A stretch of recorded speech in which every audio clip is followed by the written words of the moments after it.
Sons of Porthos.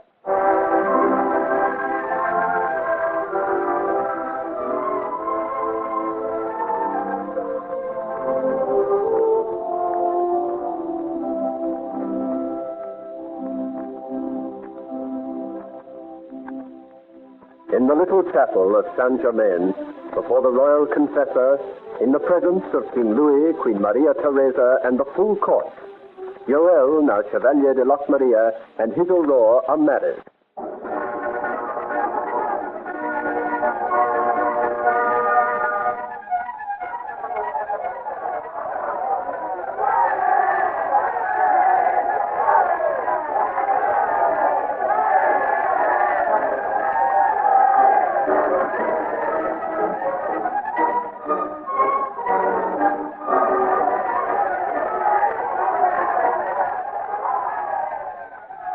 Then, through the crowded streets, amid the cheering, they drive in the royal carriage back to Bois-Laurier House, where the Duke of Almada has placed the first floor at their disposal. Here, for the first time, they stand in silence, hand in hand, a little dazed by the swiftness of events, but eminently happy.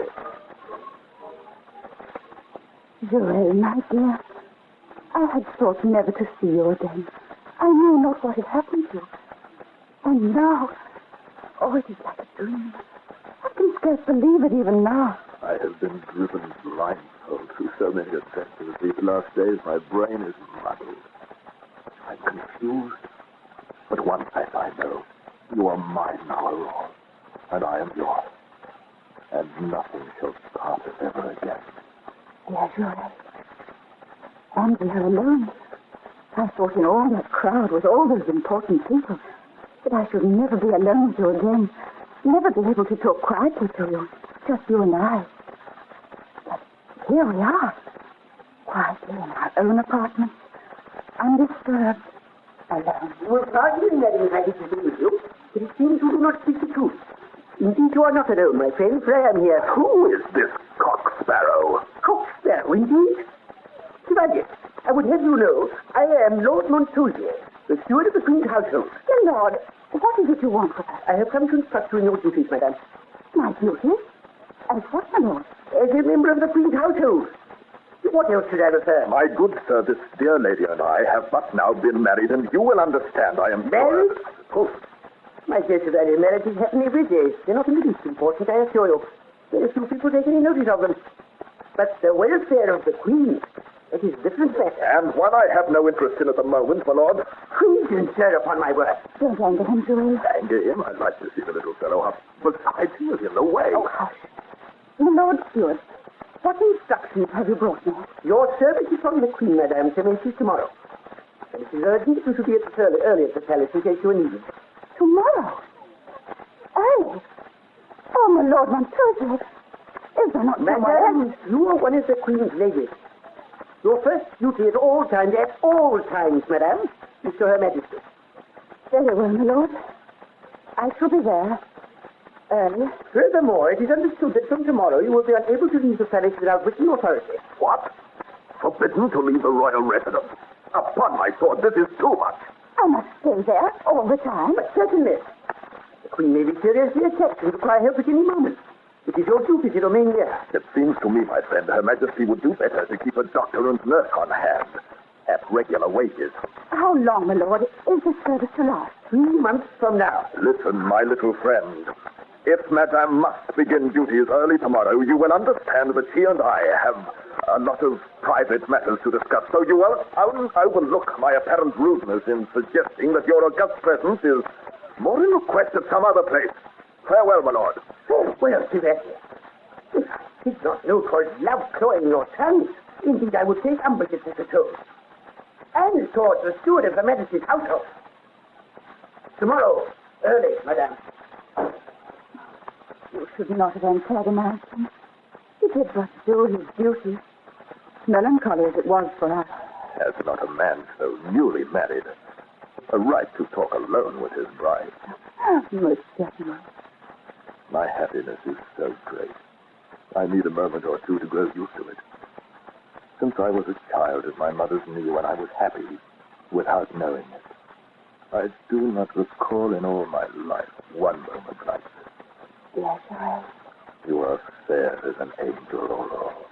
And you, dear Joel, are like the archangel with a flaming sword. Twice you have guarded me from danger with your arm. Oh, it is so good to think that I'm in your protection now forever. Why speak of it, my darling? There is no need for protection now.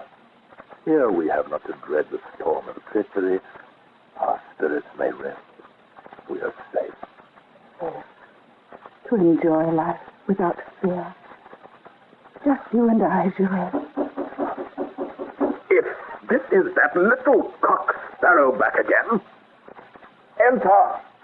By my sword, Bless you, my children. Oh, it is you. Were you expecting someone else, my friend? This appears to be a passageway for so many people, my lord. I know not whom to expect next. Joel, Joel. And it is my Lord Duke, to whom we owe all our happiness. Surely it is but courtesy to spare a moment for him. Nay, do not scold, my child. It is natural he should want you to himself. I am glad you understand that, my lord. I came but to wish you joy, to offer you the hospitality of my house as long as you need it, to say, bless you, my children, and then to depart. Goodbye, then, my lord. We are truly grateful for all your kindnesses, my Lord. We have no words to express our gratitude. I need no thanks, my children. It is reward enough to see your joy. Farewell for now. You shall not be disturbed again. I am delighted to hear it. But alas, it seems you are wrong. Who can that be? Someone for you, my Lord. I am expecting nobody. From the king's service, open in the king's name. It must be for you, my lord. A message from the king, perhaps. At least we shall soon see. Who comes? A message from the king. Enter then. Lieutenant Nefertius of the Royal Musketeers at your service, my lord. I bring a message for the Chevalier de Lochmaria. For me? What is it? On behalf of the king. Read it, Chevalier. An appointment. The king has appointed me as an ensign in the new artillery company forming at Douai. Oh, what a wedding present. Think of it, O Lord. I am an officer. Oh, how kind of His Majesty. Indeed, he is thoughtful. I have another proclamation, Chevalier. Read it, then. On behalf of the king... What is it? What other orders has he? The patience, child. You will read them. On receiving this order, the Chevalier de Lochmaria will mount horse and ride at full speed to report himself at Paris to the Minister of War, who will hand him dispatches from Marshal Péché, now encamped before Freiburg. What's he saying? Under no pretext whatsoever is there to be delay in the execution of this order. Our Lieutenant of the Musketeers, Monsieur de Montpensier, is charged to see that the Chevalier de Lochmaria is dispatched upon his journey. Signed, Louis XIV, King of France. Oh, heaven protect me. This is impossible. What is impossible? That which His Majesty requests. His Majesty does not request, Chevalier. He commands. But His Majesty cannot think. He must have forgotten. Why, devil take me, I cannot leave Aurora now. I appreciate your feelings, sir, but you are a soldier and must obey orders. Take me to the king. I must speak to him, explain to him. Oh, he will listen to my prayers and grant some slight delay, I know. The king has retired for the night, and nobody is allowed to see him until his hour of rising. At that time, you should be on the road to Freiburg. Would you have me take up the march in this dress? My dear Chevalier, in your dressing room is a complete outfit for a Chevalier. Besides, there is your sword, which has been returned to you by the constable. I have no horse. Have I to walk to Freiburg? My stables are full, Chevalier. Alas, there is no help for it, then. Your sorrow, you see me afflicted too. You must pardon an old man who is the cause of this. You? Not suspecting that it would be so soon brought to the test, it was I who had the unlucky idea of boasting to the king of the ardent zeal with which you desired to serve him. I must have been too eloquent. I was wrong to repeat those words you uttered to me this morning. Those words? What words? My lord, has the Chevalier then made an engagement? He did but this morning promise to sacrifice everything to his king and country. It is true. I did vow these things. Oh, my lord, what am I to do?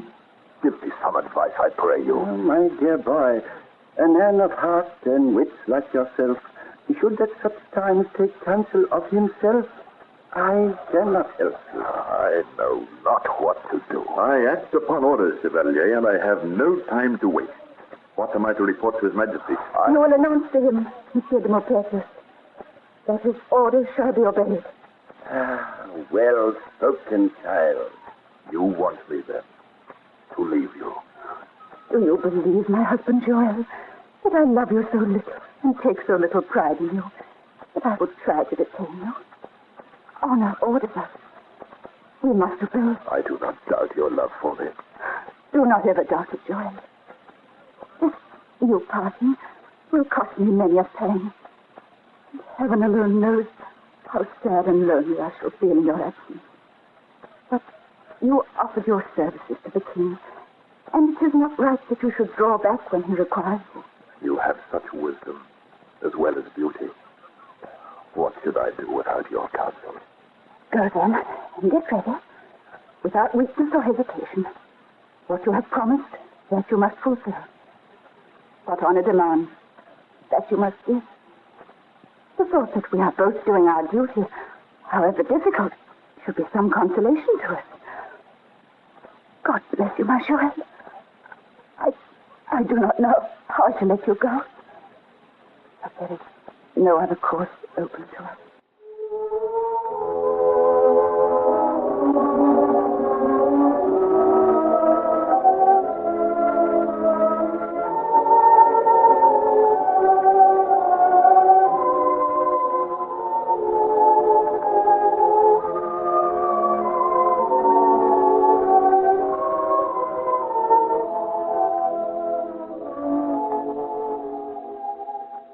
Son of Porthos, adapted for radio by Margaret Dunn from the novel by Alexander Dumas, a George Edwards production.